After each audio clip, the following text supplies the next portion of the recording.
नमस्कार मैत्रिणींनो, गप्पा गोष्टी या चॅनलमध्ये तुमचे सगळ्यांचे स्वागत. तुम्ही सगळ्या कुशाल आहात आणि कुशाल असाल अशी मी स्वामींचरणी प्रार्थना करते.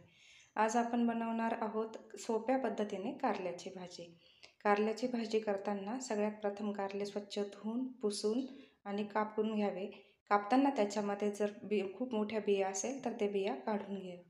चला आता आपण करूया कारल्याची भाजी. बघा, अशा पद्धतीने आपण कारल्याचे गोलकाप करून घेतलेले आहेत आणि त्याच्यामधील बिया काढून घेतल्या आहेत. चला आता आपण फोडणीचं साहित्य बघू. बघा, आता आपण फोडणीसाठी घेतलेलं आहे कढीपत्ता, कोथिंबीर, काळा मसाला, हळदी, जिरे, मीठ आणि लाल तिखट. हे बघा, इथे आपण घेतलेले आहे शेंगदाणे, गूळ, खोबरं आणि लसूण. चला आता आपण भाजीला फोडणी देऊ. बघा, फोडणीसाठी मी इथे कढईमध्ये तेल घेतलेलं आहे. आता आपण त्याच्यामध्ये जिरे टाकणार आहोत. हे बघा, जिरे चांगले तडतडले. आता आपण त्याच्यामध्ये कढीपत्ता टाकणार आहोत. कढीपत्ता चांगला तडतडला की आपण त्याच्यामध्ये लाल तिखट टाकणार आहोत. नंतर हळद टाकणार आहोत आणि काळा मसाला टाकणार आहोत. फोडणी थोडी हलवून घ्यायची. आता आपण त्याच्यामध्ये कापलेले कारले टाकणार आहोत.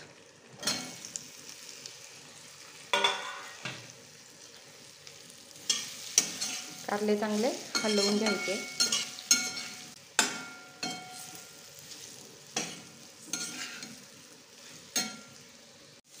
कारले चांगले हलवून झाले की आपण त्याच्यावर थोडा पाण्याचा शिपका मारणार आहोत आणि परत हलवून झाकण ठेवणार आहोत.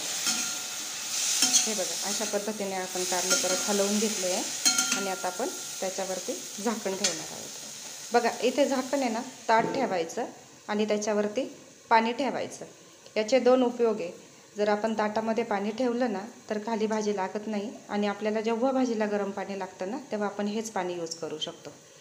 आता ही भाजी वाफेपर्यंत आपण शेंगदाणे, खोबरं, लसूण मिक्सरमध्ये बारीक करून घेणार आहोत.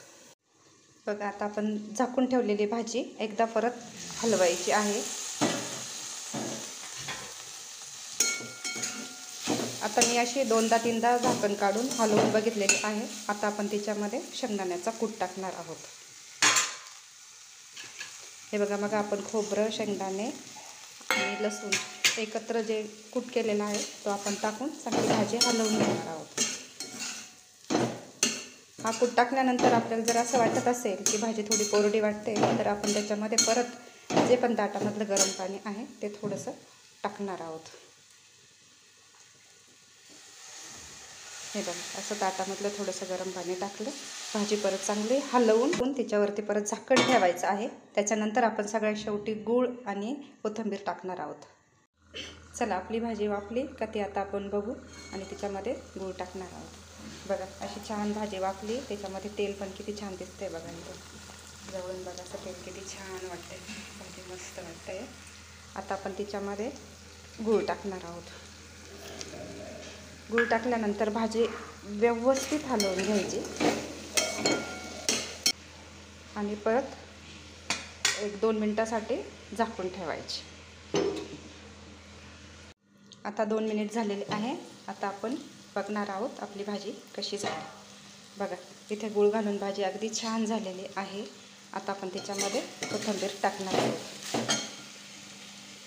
हे बघा, त्याच्यामध्ये आता कोथिंबीर टाकली आणि अशा पद्धतीने व्यवस्थित हलवून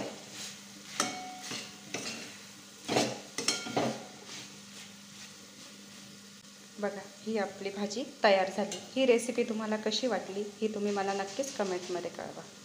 अशा पद्धतीने आपली कारल्याची भाजी तयार झाली. आता आपण गॅस बंद करणार आहोत आणि भाजी झाकून ठेवणार आहोत.